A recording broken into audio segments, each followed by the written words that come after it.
Good evening, everybody, and welcome back to another installment of Mr. Eric Reads right here on Facebook, / right here on YouTube, / right here on Instagram. Whatever platform you're joining me on, guys, thank you so much and welcome. Tonight's book is a classic.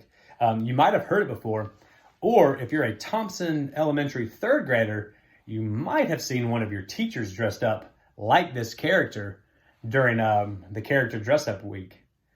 The book is Giraffes Can't Dance by Giles, Andreae, and Guy Parker-Rees. If you haven't heard it before, you're in for a treat. Let's find out what happens. Gerald was a tall giraffe whose neck was long and slim, but his knees were awfully crooked, and his legs were rather thin.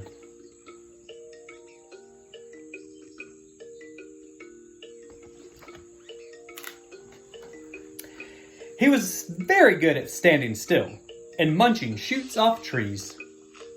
But when he tried to run around, he buckled at the knees.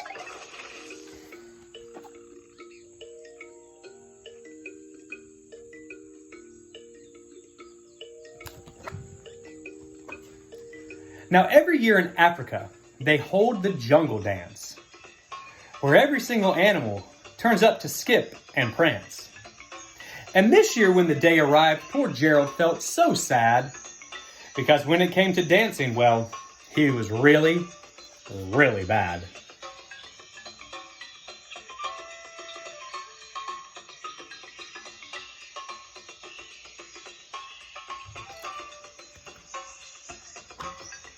The warthogs started waltzing,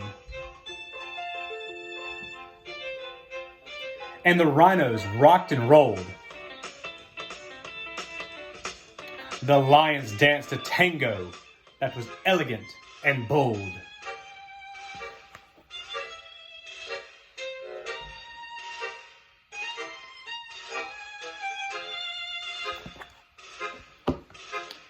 The chimps all did the cha-cha with a very Latin feel.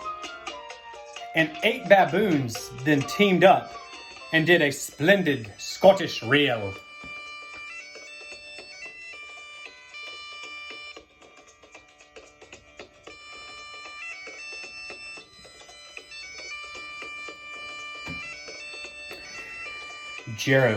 Gerald swallowed bravely as he walked towards the floor, but the lions saw him coming, and they soon began to roar. "Hey, look, it's clumsy Gerald," the animals all sneered. "Giraffes can't dance, you silly fool. Oh, Gerald, you're so weird."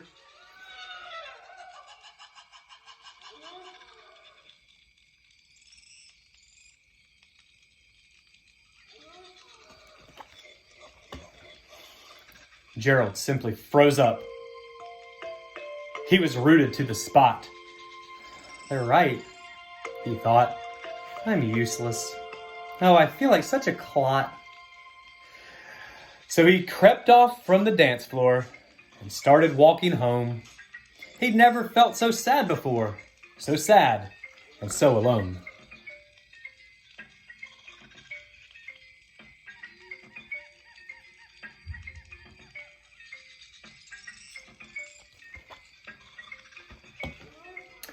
Then he found a little clearing, and he looked up to the sky. "The moon can be so beautiful," he whispered with a sigh.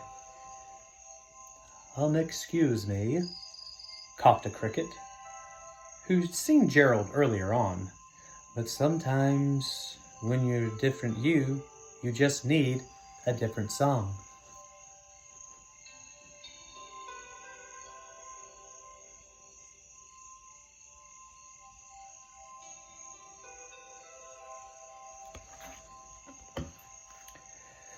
Listen to the swaying grass and listen to the trees. To me, the sweetest music is those branches in the breeze. So imagine that the lovely moon is playing just for you. Everything makes music if you really want it to.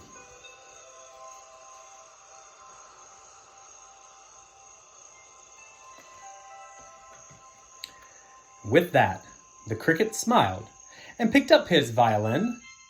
Then Gerald felt his body do the most amazing thing. His hooves started to shuffle, making circles in the ground. His neck was gently swaying, and his tail swishing around.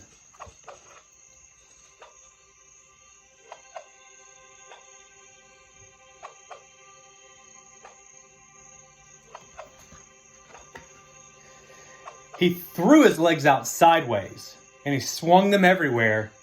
Then he did a backward somersault, and he leapt up in the air.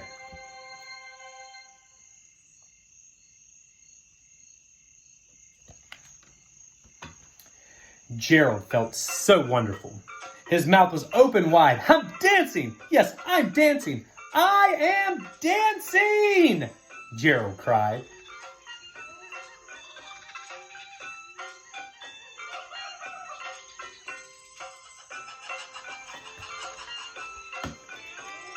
Then one by one, each animal who'd been there at the dance arrived while Gerald boogied on and watched him, quite entranced. They shouted, "It's a miracle! We must be in a dream, because Gerald's the best dancer that we've ever seen."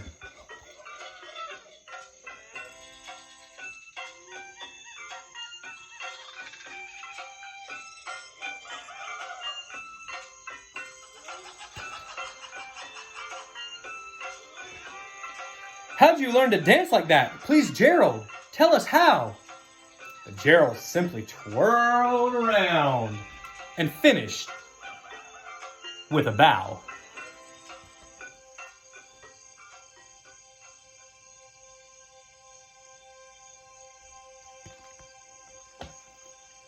Then he raised his head and looked up at the moon and the stars above. "We all can dance," he said, "when we find music that we love."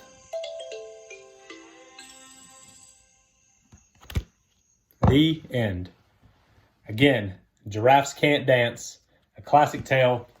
I hope that you've enjoyed this story and every story before it and every story after it. Thank you for joining me. Come back again tomorrow night, but I get to see you guys in the hallways.